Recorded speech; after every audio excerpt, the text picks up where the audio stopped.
తాకట్టులో ఉన్న బంగారాన్ని విడిపించి ఆ రోజు ఆన్లైన్ రేటుకే మేము కొంటాం. Sharma gold company. నమస్తే, వెల్కమ్ టు సుమన్ టీవీ. నేను గిరిజ. డిసెంబర్ నెలకి సంబంధించి ఏ రాశి వారికి ఎలాంటి ఫలితాలు ఉండబోతున్నాయో తెలుసుకునేందుకు ఇవాళ మనతో పాటు ప్రముఖ జ్యోతిష్య పండితులు గోనుగుంట్ల సురేష్ బాబు గారు ఉన్నారు. వారితో మాట్లాడిద్దాం. నమస్కారం గురువు గారు. నమస్కారం గిరిజ గారు. గురువు గారు, డిసెంబర్ నెలకి సంబంధించి నెక్స్ట్ రాశి తులారాశి. సో ఈ నెలలో తులారాశి వారికి ఎలా ఉండబోతుంది అంటారు? తులారాశి కనుక చూసుకుంటే ఈ రాశి అద్భుతమైన రాశి. గొప్ప గొప్ప వాళ్ళంతా ఈ రాశిలోనే పుట్టాలని చెప్పాలన్నమాట. చాలా ధర్మబద్ధంగా, న్యాయబద్ధంగా, ఓకే, ఎక్కడ సమాజంలో అన్యాయం జరగకుండా చక్కగా కాపాడాలనే ఉద్దేశంతో తులారాశి ప్రతిదీ బ్యాలెన్స్డ్గా తీసుకెళ్ళబోయే మనస్తత్వం కలిగిన వాళ్ళు. ఇది చంద్రుడు అందులో ఉండటం వల్ల తులారాశిని పుడతారని చెప్తారనమాట. అయితే ఈ రాశిలో మనం ఫస్ట్ చెప్పుకునే పోయే ముందు రాశి ఫలాలు అసలు ఎందుకు వినాలి, ఓకే, దానివల్ల బెనిఫిట్ అనేది ఫండమెంటల్ క్వశ్చన్. ఏమంటారంటే అండి, మన పెద్దవాళ్ళు ఇంగ్లీష్లో ఒక ప్రోవర్బ్ చెప్తారు, ఏంటంటే awareness is the key to success అంట. సక్సెస్ కావాలంటే తెలుసుకోవాలంటే, ఖచ్చితంగా తెలుసుకోకపోతే అజ్ఞానంతో చేస్తే అజ్ఞానంగానే ఉంటుంది. ఇక్కడ ఏం చేసుకోవాలి, మీ జీవితంలో జరగబోయే ప్లస్ పాయింట్లు మైనస్ పాయింట్లు తెలుసుకోగలగాలండి. అది తెలుసుకుంటేనే మీకు సక్సెస్ వస్తుంది. అయితే మనకి మన యాన్షియంట్ పురాతన గ్రంథాల్లో మహర్షులు మనకి ఏం చెప్పారంటే, ప్రతి మనిషి పుట్టిన తర్వాత లాస్ట్ వరకు చేస్తూ ఉండే పనులు 4 అండి.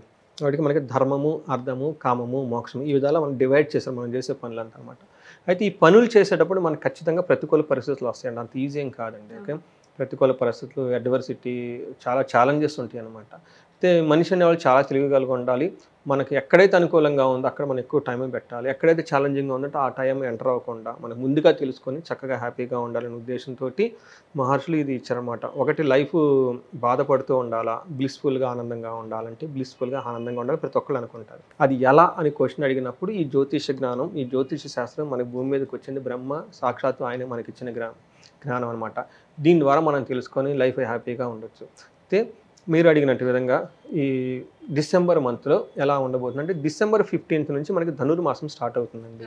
ఎందుకంటే సూర్యుడు ధనుర్మాసంలో ఎంటర్ అవడంతో చక్కగా ఇళ్ళే కాకుండా, ఓకే, బయట కాకుండా ఆ వీధి అంతా, ఊరు అంతా శోభాయమానంగా ముగ్గులతోటి, గొబ్బెమ్మలతోటి, పండగ వాతావరణంతో ఉండే ఈ ధనుర్మాసంలో మనకు స్టార్ట్ అవుతుంది. మనకి ఈ తులారాశి కనుక మనం చూసుకుంటే ఫస్ట్ ఇందులో చిత్త 3, 4 పాదాలు, స్వాతి 1, 2, 3, 4 పాదాలు, విశాఖ 1, 2, 3, 4 పాదాలు కలిగిన, విశాఖ 1, 2, 3 పాదాలు కలిగిన వాళ్ళంతా మనకి తులారాశి కింద వస్తారు.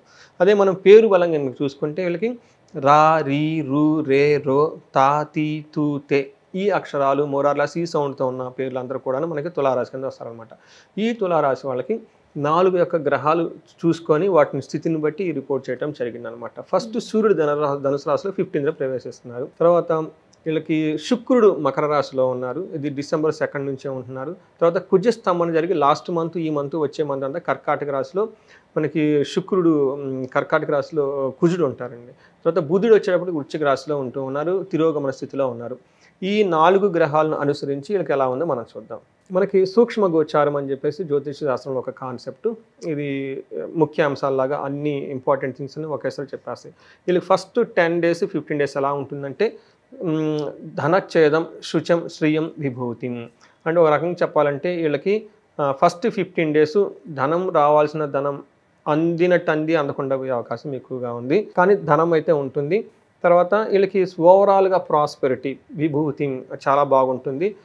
వీళ్ళకి కొంచెం మనసులో బాధపడే సిచ్యువేషన్స్ కూడా వచ్చాయి ఫస్ట్ 15 days. నెక్స్ట్ 15 days ఎలా ఉంటుందంటే, లక్ష్మీ, శుచం, శ్రియం, సుఖ, సుహృతాభివృద్ధి చాలా బాగుంటుందని చెప్పుకోవాలి. ఏమని చెప్పాలంటే, ఫస్ట్ ఏ పని చేసినా సక్సెస్ వస్తుంది. తర్వాత మనసులో కొంచెం బాధపడే అవకాశం ఎక్కువగా ఉంది. వీళ్ళకి ఫ్రెండ్స్ నుంచి రావాల్సిన సహాయం అందకుండా ఇబ్బంది పడే అవకాశం ఎక్కువగా ఉంది. తర్వాత టయానికి డబ్బులు రాకుండా పడే ఇబ్బంది కూడా అవకాశం ఎక్కువగా ఉంది. కాబట్టి వీళ్ళు కొంచెం ఇంపార్టెంట్ పనులన్నీ ఒక్క 10 days మధ్యలో 15th to 25 ఈ డేస్లో పోస్ట్పోన్ చేసుకుంటే చాలా మంచిది. తర్వాత అంటే కొంచెం అగ్రిమెంట్లు చేయటం, పెద్ద చేయటం, ధనం ఖర్చు పెట్టడం, ఈ టైంలో వీళ్ళు ఆధ్యాత్మికంగా ఉండగలిగితే చాలా బాగుంటుంది. సో వీళ్ళకి సూర్యుడు వచ్చేటప్పుడు వీళ్ళకి మిక్స్డ్ రిజల్ట్ని తీసుకొస్తున్నారండి. చాలా మంచి అదృష్టాన్ని తీసుకొస్తున్నారు. చాలా ఛాలెంజెస్ కూడా ఉన్నాయి. ఫస్ట్ వీళ్ళకి అదృష్టం తీసుకొచ్చి ఎలా ఉంటుందంటే, మనకి సంస్కృతంలో ఏం చెప్తారంటే, ఆరోగ్యం, నిత్య సంతోషం, బంధుమిత్ర సమాగమ, అర్ధలాభ, పుత్ర సౌఖ్య, మిష్ట సిద్ధి అని చెప్తారు.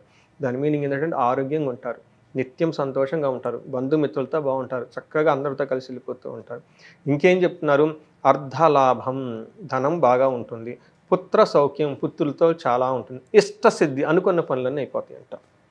ఇవన్నీ వీళ్ళకి సూర్యుడు ధనుసు రాశిలో ప్రవేశించగానే ఒక 10 డేస్ చాలా బాగా యోగతినిచ్చే టైం అని చెప్పుకోవాలి. అయితే వీళ్ళ ఛాలెంజ్ కూడా ఎక్కువగా ఉంటుంది. అంటే నిందాపరాధ కలహం నిర్దోషిచ్చ, అంటే వీళ్ళ తప్పు లేకపోయినా కానీ వీళ్ళు ఏదో తప్పు చేశారని పెద్దవాళ్ళు వీళ్ళు తిడతారంట, అందుకని కొంచెం జాగ్రత్తగా ఉండాలి.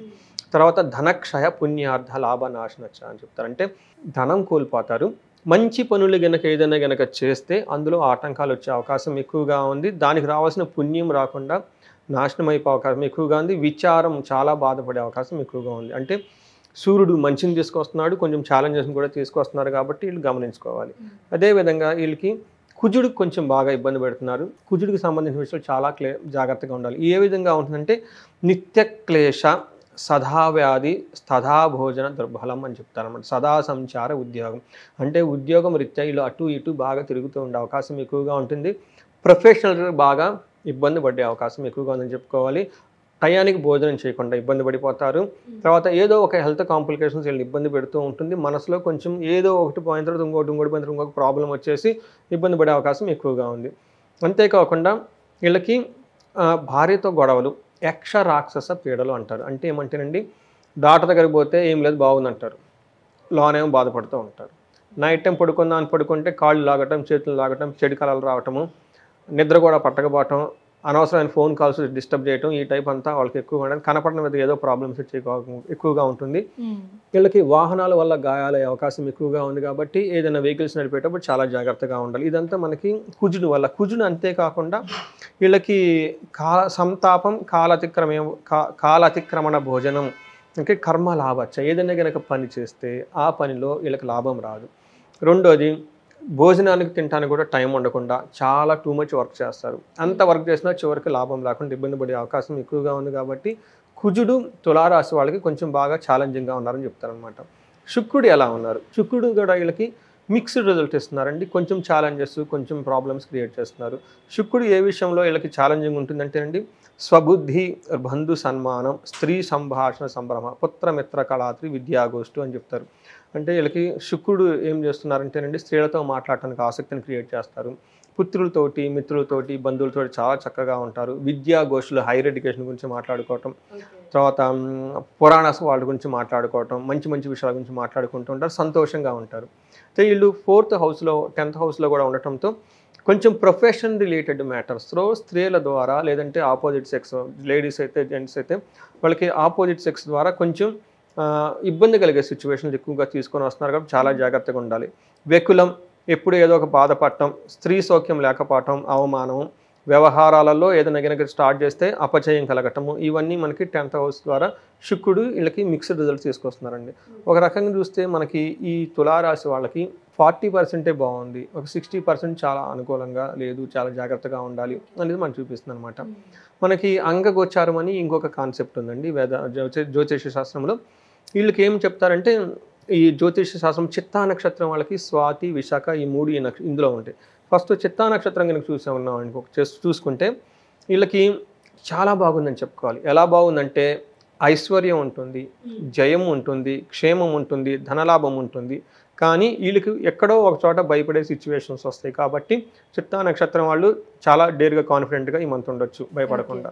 స్వాతి నక్షత్రం చూసుకుంటే వీళ్ళకి ఐశ్వర్యం ఉంటుంది, జయం ఉంటుంది, అతిగా భయపడే ఆలోచనలు ఎక్కువగా ఉంటాయి, ధనలాభం చాలా బాగుంటుంది. అయితే వీళ్ళకి భయము, అతి భయం, టూ మచ్ టెన్షన్ పడిపోయే అవకాశం సిచ్యువేషన్స్ ఏవో రాబోతున్నాయి కాబట్టి స్వాతి నక్షత్రం వాళ్ళు కొంచెం కేర్ఫుల్గా ఉండాలి. విశాఖ నక్షత్రం వాళ్ళని కనుక చూసుకుంటే వీళ్ళకి చాలా బాగుంది. అయితే ఏ విషయంలో బాగుంటుంది? ఐశ్వర్యం, ధనానికి సంబంధించి చక్కగా బాగుంటుంది. తర్వాత వీళ్ళకి సంపదలు చాలా బాగుంటుంది, ధనలాభం బాగుంటుంది, విపరీతమైన ధనలాభం ఉంటుంది, ధనాన్ని ఫ్లో వీళ్ళకి వచ్చేస్తుంది. అయితే విశాఖ నక్షత్రం వాళ్ళకి 3 ఛాలెంజెస్ ఉంది. ఒకటి, ఏదో వీళ్ళకి హాని జరుగుతుంది ఏదో ఒక సందర్భంలో. ఇది కూడా డేట్స్ December 11th నుంచి December 22, ఈ 10 డేస్లో వీళ్ళకి అనుకోని విధంగా ఒక హాని జరుగుతుంది. దాని ద్వారా చాలా భయపడిపోతారు. అది అవుతుందో లేదో అని ఇంకా టూ మచ్ భయం కలిపే సిచ్యువేషన్స్ అన్నీ రావచ్చు. కాబట్టి ఈ విశాఖ నక్షత్రం వాళ్ళు కొంచెం కేర్ఫుల్గా ఉండాలి ఆ 10 డేస్లో. అయితే మనకి మృత్యు నక్షత్రాలు అంటారు. ఈ నక్షత్రం బట్టి కనుక మనం చూసుకుంటే చిత్తా నక్షత్రం వాళ్ళకి సూర్యుని వల్ల ప్రాబ్లం, అధికారం వల్ల ప్రాబ్లం ఉంటుంది. స్వాతి నక్షత్రం వాళ్ళు చాలా కేర్ఫుల్గా ఉండాలి. ఎందుకంటే శని వల్ల ఒక ఇంపాక్ట్, సూర్యుని యొక్క ఇంపాక్ట్ కూడా వాళ్ళ మీద పడుతుంది, 2 క్రూర గ్రహాలు కాబట్టి. విశాఖ నక్షత్రం వాళ్ళు కూడాను జ్యేష్ఠ నక్షత్రం వల్ల సూర్యుని వల్ల కొంచెం ఇబ్బంది పడే అవకాశాలు ఎక్కువగా ఉన్నాయండి. ఓకే గురుగారు, అయితే ఇప్పుడు మీరు రాశితో పాటు నక్షత్ర పరంగా కూడా వివరణ ఇచ్చారు కదా. అయితే రాశి పరంగా 40% బాగుంది, 60% బాగోలేదు అన్నారు. సో ఇప్పుడు నక్షత్ర పరంగా చూసుకుంటే బాగుంది కొన్ని నక్షత్రాల వాళ్ళకి. అయితే రాశి ప్రభావం ఎక్కువ పడుతుందా వాళ్ళ మీద, నక్షత్ర పరంగా ప్రభావం ఎక్కువగా ఉంటుంది? నక్షత్ర ప్రభావం ఎక్కువ ఉంటుంది.